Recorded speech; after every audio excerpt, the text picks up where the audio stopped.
ప్రభు అయిన యేసుక్రీస్తు ప్రభుల వారి పరిశుద్ధ నామమున ప్రియమైన మీ అందరికీ సాయంకాలం యొక్క శుభములు. పరిశుద్ధ గ్రంథం నుండి సామెతల గ్రంథము 16వ అధ్యాయము 8వ వచనం.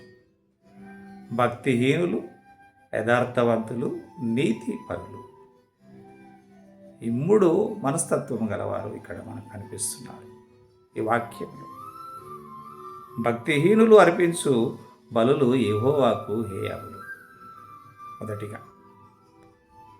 ఎవరైతే భక్తిహీనతను కలిగి ఉంటారో, భక్తి లేని వారిగా ఉంటారో, వారు అర్పించే బలులు దేవునికి హేయములట.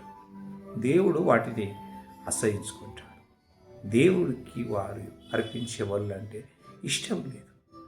మరి యథార్థవంతుల ప్రార్థన ఆయనకు ఆనందకరం.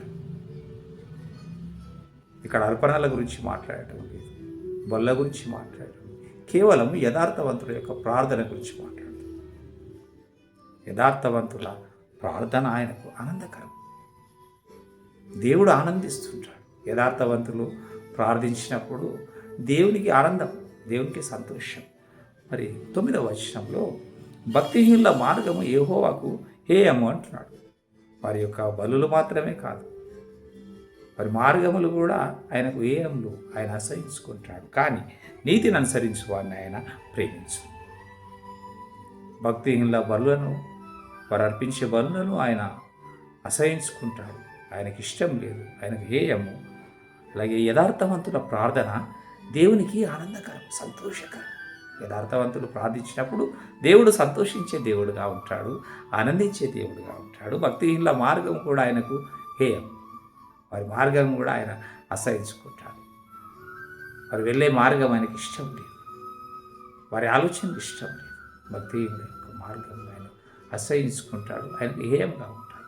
కానీ నీతిని అనుసరించు వారిని, ఎవరైతే నీతిని అనుసరించేవారుగా ఉంటారో దేవుడు వారిని ప్రేమించే దేవుడుగా ఉంటాడు.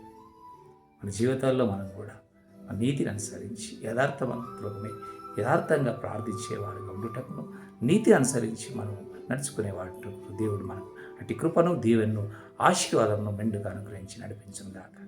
దయచేసి వెల్లింగ్టన్ చార్ల్స్ వెస్లీ అనే యూట్యూబ్ ఛానల్ మీరు సబ్స్క్రైబ్ చేయండి, షేర్ చేయండి, లైక్ చేయండి. Thank you very much.